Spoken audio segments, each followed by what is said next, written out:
Sarah Jane, I am absolutely fascinated by you. Literally, I hadn't heard of Spinal Energetics until about 3 or 4 days ago. Yeah. And then I came across yourself through your friend Pip. Yay. And then you've just done a treatment on me, which was mind-blowing. Yeah. Can you share with everyone exactly what you do and what it is? Yeah. Look, it's a hard thing to just say what I'm doing. Isn't it? Yeah. Just like when you were having it done, it's hard to know what is happening. So it's I can give you an idea of what I think is happening. So what I think is happening is that I'm assessing the body, and not with my mind, but with communication of the body. So the body in the field is telling me what is stored. So what I mean by stored can be emotions, can be experiences, things you've gone through in your life. The body's almost like a timeline. So that's what I was saying to you. It's unique to you. It's like a fingerprint, and I can feel through the body and feel what's stored in there, what's holding you back, what protective strategy is maybe not serving you, what's going on with the system like gut, bacteria, parasites, what's happening with the organs, what's happening with our repression or our expression, all of these kind of things. But it's unique to every single person. But what I believe I'm doing is that I'm communicating with the body and the field. But my question is how? Like, how did you learn this skill to understand that I had childhood trauma or that my gut health was incorrect and out of balance? Like, how did you learn this? And I didn't. Yeah, but that's what I'm trying to work out. And when you performed the treatment on myself, you were on point. Yeah. I'm like, how does she know this? But you could do it too. So I guess it's the same thing like when you get a gut feeling about something, for example. You don't know why. It may not make rational sense, but you just have a feeling. So just like you investing in a business, on paper it may not look like it's worth doing, but there's something inside you that's saying yes. Yeah, so it's gut instinct. Gut instinct. And also, there's no real – so all the education I've done is very paramount, don't get me wrong, but in the session that we just did then, I wasn't taught that at like university. I wasn't taught that in my my book or my educational studies. It was something that came to me from seeing a lot of different clients as a chiropractor and from studying psychology, that I really saw this connection between the mind and the body. I didn't see them as separate. So whatever happens in the mind happens in the body and vice versa. And what I started realizing is that you can feel what that is in someone's body. It's almost like any skill set. There was is that intuition? That you basically can sense what they're feeling and what they've been through? Yeah, but I do think I'm not specially skilled at it. I think I've honed in on that skill, but I believe everyone has that capacity within them. And it's reading energy as well. So just like if I walked in today and you guys had just had this massive argument in here, there'd be something telling me that, the energy feels a bit like something's just happened here. So it's that same inner intelligence that we all have as human beings. It's just I do it a lot consistently, and it's, I guess, an art form that I'm really passionate about and interested in. And what type of people would you see? So would you see people with certain diseases or depressed? Like, what's a typical patient? Initially, it was like that. So initially, things that normal doctors or traditional Western medicine couldn't work out. So idiopathic things like people are developing autoimmune diseases and they don't know why. So it could be a thyroid condition. Could be thyroid. Could be, things like pain syndromes like fibromyalgia, psychogenic seizures, which are essentially trauma related, especially things that are a result of emotional distress or chronic trauma over a long period of time. Things that haven't been created by a pure physical incident. Okay, so it could be an autoimmune disease for your thyroid because that could have been triggered by stress. Yeah. And can you treat that? I believe what we can do is we can lower the stress response.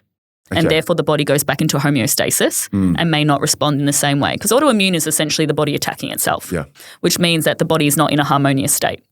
There's something that's triggered that. And I've never found someone with an autoimmune condition who didn't have an intense emotional trauma that happened that triggered off that. So to me, the medical system's amazing, but they never ask you about yourself and the context that got you there. They're just like, you have this. Now you need to be on this for the rest of your life. You need to be on thyroxine or whatever. Yeah. I don't believe that that's necessarily true. I've seen a lot of clients who no longer need to take that, and by working through and healing their trauma that's in their system. Is that through diet and Spinal Energetics, or is this through? So I will usually refer them to someone else for the diet, so like a naturopath, nutritionist, to work out that side of things, but it's literally through Spinal Energetics, so it's working through the trauma. Another really great modality is EMDR, which is what psychologists do. It's rapid eye movement desensitization, and it changes the way that the brain stores trauma with working with the unconscious, essentially. And that's what we're doing in Spinal Energetics too. So a lot of the stuff I found is nothing new, if that makes sense to you. Yep. You would have gone, yeah, that's true, that's true, that's true. But consciously, you wouldn't really know that if any of that's really holding you back, so to speak. But there's no way I could have known what I've known. So if I'm telling you that's what I found, there's almost an instantaneous trust and belief to let go. And in that trust and belief is then telling the body to surrender. And it's telling you to surrender to then, I guess, heal, for the lack of a better word. So if I had a very sore shoulder or sore knee, would I come and see you? It depends what the causation was. So let's say a lot of people might go to the gym, for example, and they're fit, they're young, they're healthy, and then all of a sudden they went to go pick something up and they injure themselves.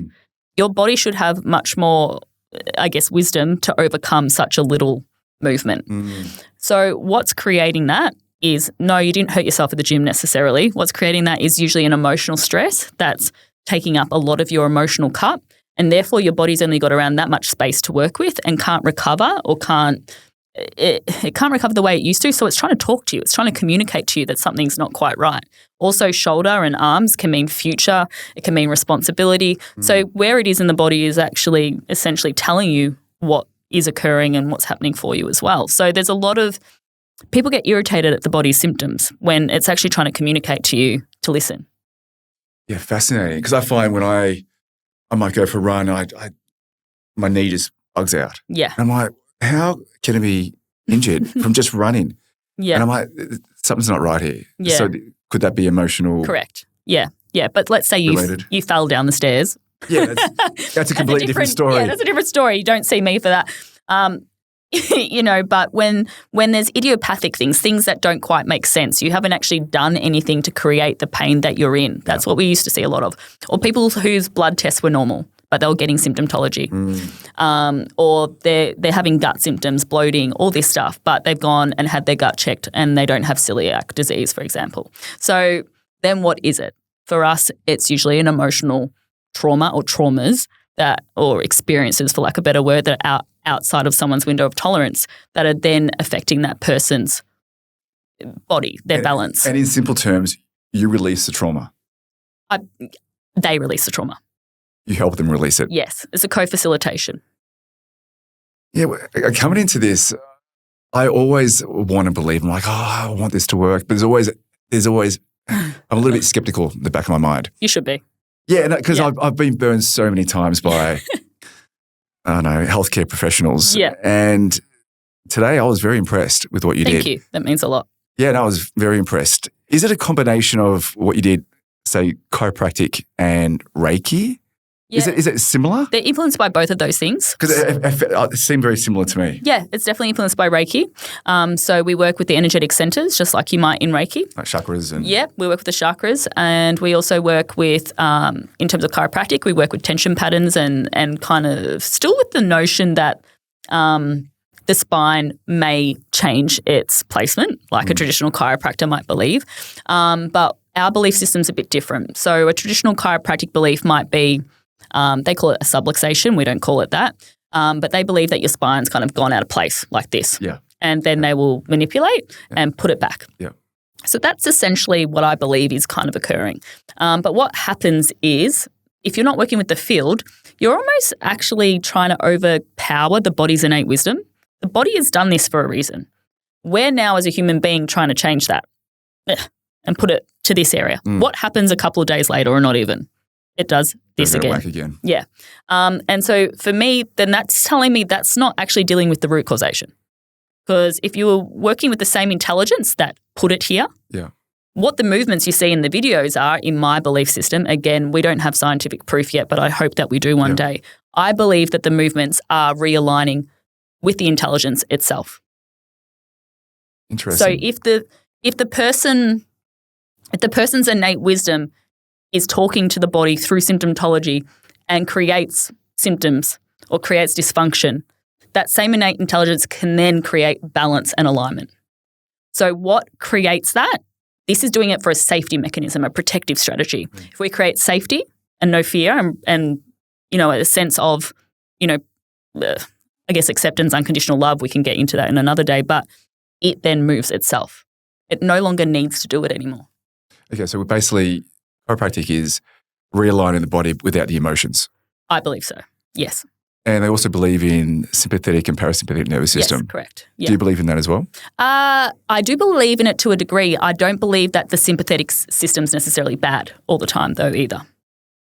So what we actually do in Spinal Energetics, we actually push people more into a sympathetic state at times and then drop them into a parasympathetic. Is that the flight mode? Yeah. Fight and flight. Yeah. Flight, yeah. So why we do that is you can actually, there's some studies done. They've done it with pranayama and yoga and other things too before. But what we believe is sometimes if we push someone further into sympathetic and then drop them into parasympathetic, the body has a different response to it. You're also trying to make the body wrong a little bit then.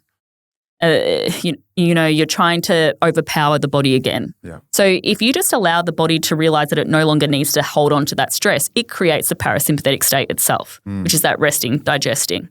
So nervous system's really, really interesting. I was really into polyvagal theory for a minute, Peter Levine's work, Stephen Porges. Polyvagal theory is about just the nervous system really intricately. Is that the vagus nerve? No? Yeah, it's got the vagus in it and just the different responses of the nervous system outside of just pure sympathetic and parasympathetic responses. So dorsal vagal, blah, blah, blah, blah, blah. But it's a really intricate thing. But if people are more interested in going down the nervous system route, polyvagal theory, Stephen Porges, Peter Levine, really, really interested in belief systems around the nervous system and how it impacts our physiology. So even though we are working with the nervous system, we're working with it from an energetic we believe it happens in the field first and then occurs in the body. Can you see your field around people? No, I wish I could. Okay. That'd be pretty cool. That'd be awesome. I can't, but there are people that can. For me, I feel it. So I can sense it. I can feel it. And everyone has a different kind of field, but we work with different layers. Sorry, how do you feel it? Like, is it warmth? Is it touch? Some people feel warmth. I feel almost like someone's playing the piano underneath my fingers. Yeah, but it's taken a long time to feel that, like years upon years. So when I first started, I came from, there was a Reiki, alpha alignment, chiropractic, Bowen technique, inner dance. Bowen technique, is that? Yeah. Bowen, have you heard Bowen? No. It's a really interesting technique that does really light touches and has really profound responses. And that's what really interested me in that kind of technique. Like, how can we impact the body so much but so lightly? Because I think we're under this, we're under this assumption that, let's say something's really painful, that we need a lot of treatment on it to make it better. I was doing a treatment called Rolfing. Rolfing's pretty cool. It's fascial maneuvers. It is, but it's bloody painful. Yeah. And I was doing Rolfing and I'm sitting there, lying there for an hour in agony. Yeah, it hurts. And at the end, I'm like, I actually feel worse than I came in because it was so intense and I'm in so much pain. So not everyone would, but you would. So that's because you have such a sensitive system and it's more emotional than anything else.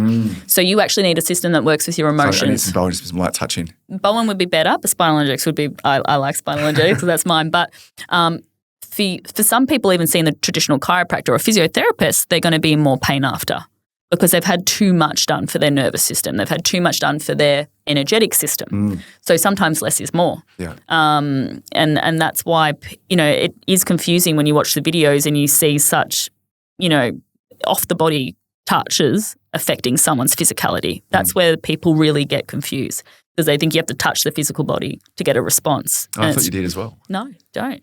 I can touch your physical body from up here. Can you touch it from here? Yeah, I can. Your field goes to about here.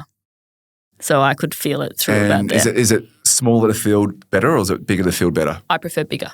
Yeah. So we actually try to expand people's fields. And what's the biggest field you've seen? It will get to the point where I can touch the field out through here. Wow. Yeah, which we like because out here this is soul level. Yeah. We want to get to that. So when you walked into this room earlier, can you see everyone's field or can you feel everyone's field? I would say I can feel it more than see it, yeah. Who had the smallest field? Definitely Steve-O. Yeah. Steve, and then the followed smallest by our other friend. Jackie. Yeah. And it's not small's not bad. I'm just messing with you, Steve. No, he's just more rational. So very in the head. Yeah, that's actually on point. Yeah. So the more in head he is, the less embodied he is. So therefore his feels more mental. And so mental's here, whereas soul's here. So physical's here, mental's here, emotional's here. So you're emotional here with a little bit of spiritual, which is surrogation for other people's emotions because you surrogate your family's emotions and other things. And then soul's the next level, which is where you're going. Can you talk to me about your background? So you were a chiropractor by trade. Yes. What made you go, I've had enough of this and I'm going to move into a different area? Like, how did it all come about? Well, I always knew I was going to be a tonal chiropractor, which basically means low force. So the manipulation. Is that where you just touch? You know the activator, like the clicker and Yeah. So that was more where I was interested. Does that work? You know what? Yes. Okay. I don't know how. Because I get clicked, I'm like, oh, does that do anything? So here's my stance on it. Some chiropractors and some physical therapists, what they do is they treat the same segments every time. And that to me is the body starts to become used to it. So a lot of the time, your first couple of sessions, you get this really amazing response and then you plateau because there's no novelty anymore. So it's essentially like lifting the same weight at the gym. Yeah. You need to create novelty and for people to not be able to expect what's going to happen, which is also why it creates more change when you can't expect it. So when you can anticipate where they're going to go exactly and what they're going to do exactly, it changes the brain's response, I believe. But the activators do work. There is science behind the activator. Okay. But yeah, I prefer the field because I think that's where the most paramount change is because you're working with the innate intelligence rather than trying to fix someone's body. I don't ever look at someone like I'm trying to fix it. I almost thank the body for the communication, but then how can we – because if you didn't know, for example, that there was gut stuff going on, you wouldn't know to then be driven to go get it looked at. Yeah, no. When you mentioned I had essentially a gut issue, I felt that I wasn't absorbing supplements. Yeah. And I was like, something's wrong because I'm not absorbing any supplements. My iron levels were quite low and I have lots of red meat. What's your blood type though? I'm not sure. So blood type can also affect your ability to absorb. Yeah. Okay. Yeah. But I think because I've been taking, say, 60 supplements a day, all those supplements with fillers, it's probably doing damage to my gut. Well, I don't know exactly what it is, but all I know is that the gut was irritated. Yeah. And you could feel the irritation in it. Yeah, no, you're right. Yeah. Yeah. So that's why I suggested. I did a stool test 2 days ago and you're on point. Yeah. Yeah. So. And I think you'll find out something by that. Please. Yeah, which is good. So that's not a bad thing. So it would actually be, to me, for lack of a better word, bad if there was something going on in the gut and then the gut showing no symptomatology. We wouldn't want that. Yeah. So sometimes it's a way of listening. So I'm not trying to go in there and fix things. Sometimes I'm just listening and going, hey, there's something going on here that you do need to look at. Thank goodness for the body for communicating that. So my question is, though, you've found someone with a gut issue. Yeah. Can you help repair the gut issue, or would you say improve your diet, don't drink alcohol? Sometimes I refer out as well because it will just be quicker. And I believe in a multi-modality approach. Yeah. So I'm not a purist. I believe that a lot of different things have, they work and different tools for different people work. So for certain things like that, I will suggest a bacterial test because there could be something that a supplement, for example, could assist with alongside the energy work.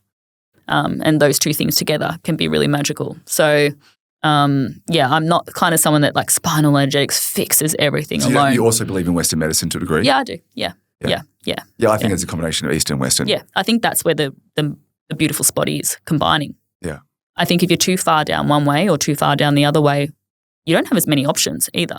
Yeah. I think Western medicine has its place and Eastern philosophy has its place, but it's more so knowing when to use what. And it can be difficult because if you go see a Western specialist, they're never really going to suggest Eastern. So then you're kind of on your own journey trying to, be proactive, or you're looking for things that they're not really going to work with. But imagine your specialist worked with your acupuncturist, or your specialist worked with it'd be so hard to get them talking. They will not talk. They will not talk to each other. No. It's very silo, isn't it? Everyone works individually. Yeah. And when I go see doctors, they go, okay, take this supplement, take this medication. I'm like, I'm already on plenty of supplements. I don't need more. But they just keep throwing crap at me. But they disagree. That's the other thing. So this person will think that what they're doing is right. This person thinks what they're doing is right. Yeah. They will say the other person's wrong.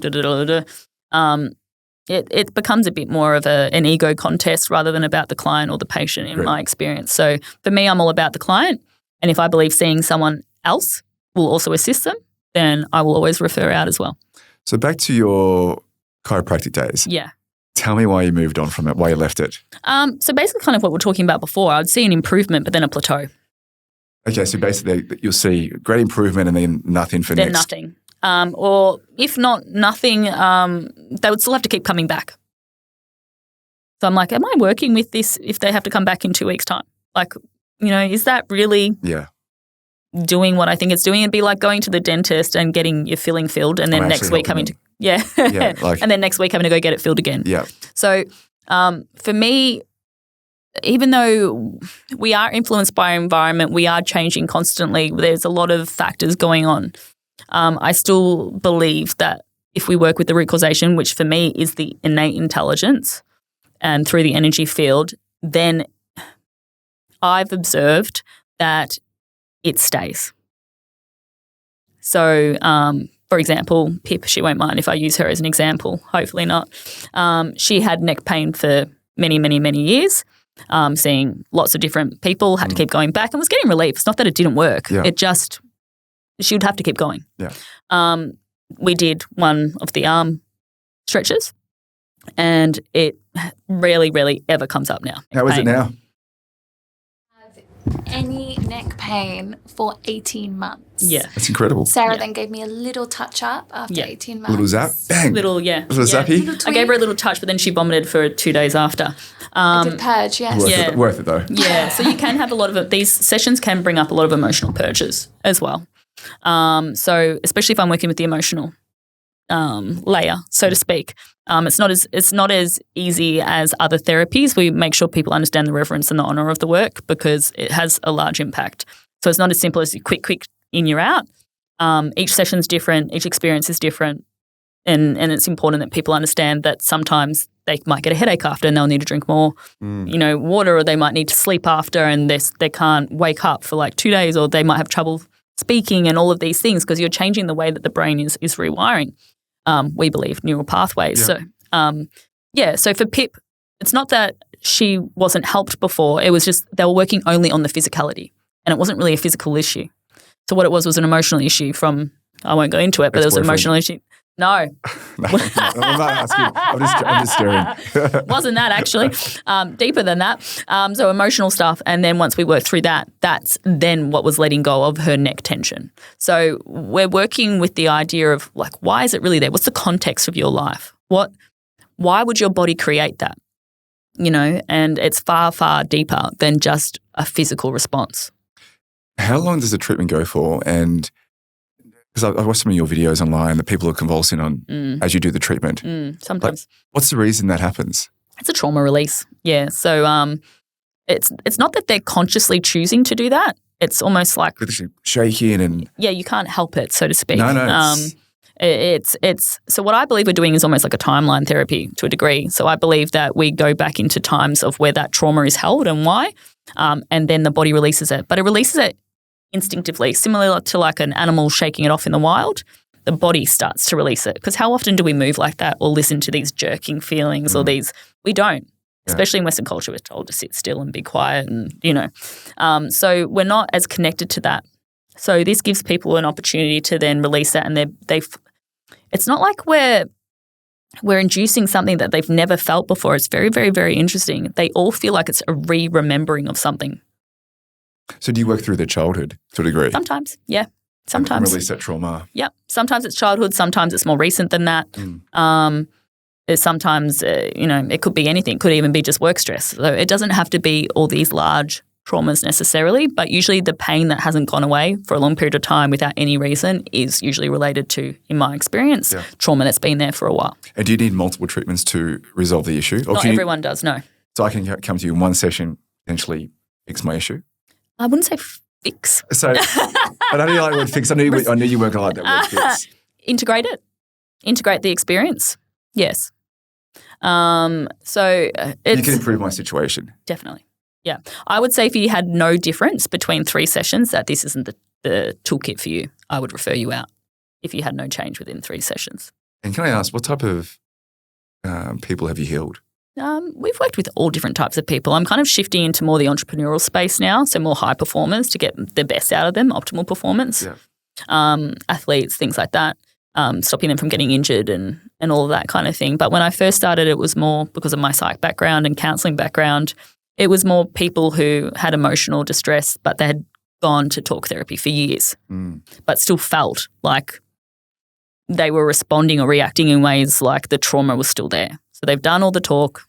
It's still not working, so to speak. Yeah. So we'd get a lot of that. People with more mental health kind of things like anxiety or generalized anxiety, panic attacks, things like that. But we see anyone and everyone from a very, very different, like vast group. If you're a human being, we can see you. So, yes. Yeah. So before someone goes on antidepressants, you would recommend they do spinal energetics? It's contextual. So antidepressants, it depends. So some people, the issue I have with antidepressants is that they're given out far too quickly without really exploring other options, because antidepressants are very difficult to come off. I don't think that's expressed enough. So a lot of my clients, they find it very, very, very hard once they've started taking an antidepressant to ever come off it. So for me, if they were able to explore other things that weren't reliant upon a medication for the rest of their life, essentially, then yes. But also if you have people who are, extremely suicidal or at a point where they're not even able to go and have the stability to go and experience spinal energetics, for example, then sometimes medication is the answer. So I'm not totally against antidepressants. I've been on antidepressants myself, so that's why I speak on it. But I think they're given out too quickly. And for example, my mum, I remember when she was grieving the loss of my 𝐕𝐝𝐝, she was really upset, but as you would be. Yeah. She just lost her mum. And they were like, oh, you might need to go on antidepressants. Well, no, she was actually just going through the grieving period and needed to go talk to someone about it. Yeah. So, and I also think it's part of the human condition to be depressed at times. So I'm a little bit different in that. I think you're odd if you've never been depressed. Yeah, no, absolutely. It's just natural. But if you're permanently depressed, then there's a major issue. There's an issue. Yeah. And you can potentially help with that. Yeah, I think we can Not definitely fix it. help. Yeah, I think we can help people come back to their true self. That's essentially what we're doing. Help them come back to their authentic self. And a lot of people are depressed for things like grief, sadness. Life's not always simple. I've heard a lot of things where I could understand why people feel depressed at times. And what this does is it can help assist them, just like, meditation might, extensive meditation. It brings a peace to situations that people long for. If someone doesn't have access to spinal energetics, what can they do to improve their overall health? Kundalini yoga and meditation. You mentioned this earlier. Yeah. Kundalini yoga. Kundalini What yoga. exactly is it? It's a specific form of yoga. It has a few interesting wraps around it just because of the founder. But Kundalini yoga is basically working with energy and combined with yoga. Is it breath work as well? It's got breath work in it too, like the original breath work. Okay. Yeah. The original breath work. Yeah, like we've changed breath work into these days to be more applicable for the Westerner. Yeah. But pranayama and yoga breath work was kind of, I guess, for lack of a better word, the original breath work techniques. So I really found a huge benefit from Kundalini yoga. Vipassana is also free. Vipassana is a 10-day silent meditation course. I could never do that. It's one of the best things I've ever done. You've done it? Yeah. And it's free. And, you could do it. I'd actually love for you to do it. Yeah, I probably need to do it. Yeah, you get so much out of it. And you're working with the same, Vipassana was essentially the Buddha's meditation. And you meditate for hours upon hours a day. Is this in Australia? Yeah. Okay. Yeah, there's lots. Oh, wow. Yeah, so that's free. So these are all things that you can work on and do that isn't necessarily spinal energetics. But, we used to have group sessions and things like that to make it available for people. And we have online sessions. And we've got about 600 practitioners around the world. So if someone's not close to you, you can do online sessions as well. Oh, really? Yeah, it works online just the same. Incredible. It's crazy. I never would have believed it. How do you feel building such a, because obviously you founded Spinal Energetics. Yeah. How do you feel about building something that's become global? I'm kind of a bit more similar to you in that way. Like Never satisfied. Yeah, no. Nah. So, Yeah, no, I don't really feel anything about it, which is probably something I need to work on. Look, I just want to be able to – my goal was for this to be accessible to anyone and everyone all around the world. And we're getting there. You're making that happen. Yeah, and I just wanted to be able to change – I always looked at it by changing one person's world at a time rather than trying to change the whole world. And we've done that too. But for me, I just know the work is so beautiful. It's something – it changed my life. And so it's just this push to want to get it out there because it's not easy, putting my face to it as well. Even the videos and stuff, like I get judged a lot for what it is. Criticism for what you do? Yeah, a lot. But my knowing of the work is so far larger than the criticism doesn't really touch. Don't read comments on social media. No, I stopped that. Yeah. I did at the start, and I went, okay, I probably can't read that. No. Yeah. You'll get depressed. Yeah. I was like, you're too fat, you're too skinny, you too this, you should go kill yourself. Like really, really intense things. Yeah. It's nuts. It's nuts, but they're not real people anyway, or no one would say that to your face. Or maybe they would, I don't know. But for me, that was also a sign of success, as weird as that sounds. I'm like, good, it's getting out there because first comes that. Yeah. That's how you know you're starting to make an impact. Yeah. And what I love about Spinal is it's such a jarring thing to watch. You either are so fascinated by it that you want to find out more, or you're like, this is not for me. Yeah. So it's quite, I like that it's got a paradoxical it definitely feeling. has. When I first saw it, I was like, what the hell is this? Yeah. Yeah. I want to try this. But that's what I like about it. Like it makes you feel something.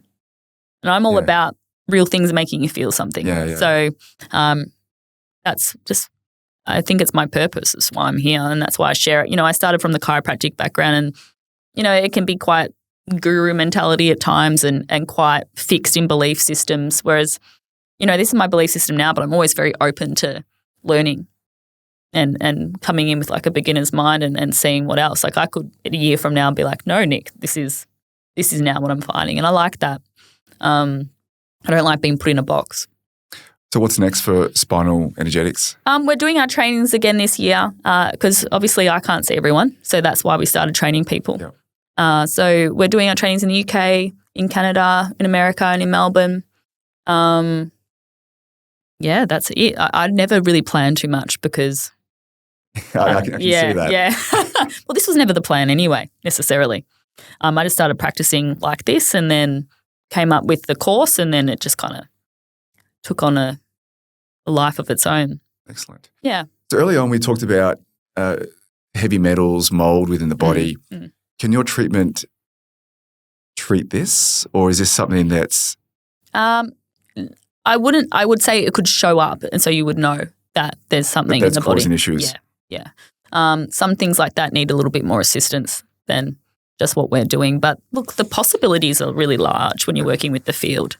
If you just look at Joe Dispenza and his work and and some of the things he's seen from working in the field. Yeah, he's really fascinating. He was a chiropractor too. So a lot of famous chiropractors go from being traditional to moving into the energy field. Why is that? I think we come to the same conclusion that this physical thing's not it. There's got to be something higher. Yeah, and so they get drawn to the field. Do you think they can sense the energy more than the average health practitioner? Well, we are taught to sense, there's like a thing called the hair test when you're in chiro school. So they put a strand of hair in the yellow book pages and you have to be able to get to the point where you can feel the hair from the whole stack of pages. Mm. So you are highly sensitive to sensation and feeling and you're touching people all the time. You're listening to people all the time. It's a very personal thing I love about chiropractic is everyone loves their chiro. Like you get invited to weddings and things like that because you make such a profound impact on people's lives. You feel cared for. Yeah. And it's not often you do feel like that in our system. But for me, it was still coming to it still wasn't quite it. It was close, but it wasn't it. And that's when I started learning other techniques as well. And I went on Vipassana, went to Philippines and learned inner dance, which is the traditional Kundalini kind of evoking technique, Reiki, all of those kind of things. Did my yoga meditation teacher training like everyone, did my counselling and I was just really interested in how we could work in a way that was really integrative. Okay, so you basically went and did Reiki healing, learned that and thought I can combine this with my Chiropractic. That's how I started doing it. Yeah. And did you write the course? Did you start teaching people or practicing on people? I actually started doing it first, and then I had to write it after. So I had to write it backwards. I was already doing it, and then I had to try and come up with what I was actually doing on paper. And what did you call it when you first started? It was always Spinal Energetics. Okay. Yeah. Or like there was a few like Spinergy or Spinology kind of things. Spinology was already taken. But then I was like, no, we need to, Spinal Energetics is it. My mentor, Kylie, she was a chiropractor who I worked for initially. The reason I became a chiro, she has her own technique called spinal flow. So it was kind of a paid tribute to her as well. What are the top 3 illnesses you would treat? I would say they're illnesses as such, but it could be depression. It could be anything from depression, anxiety, addictions. We get a lot of that as well. Really? Yeah, eating disorders because they're all actually. Is that mental? Well, it's related to trauma. Yeah, never about food, and it's never about the drug. It's about the pain that the person was in. So anything like that, we can really assist with because we're resolving that wound. Wow. So basically, depression, anxiety, eating disorders. Yeah. Addictions. Drug addiction? Yeah. So we work alongside them going into like a rehab, for example. Yeah. When I was in clinic, we had a lot of people getting outpatient care. So they would stay in the facility and then come out and get their sessions. So we'd work together. But again, that was them choosing to do that as part of their own care. And how do you treat them? Like, what?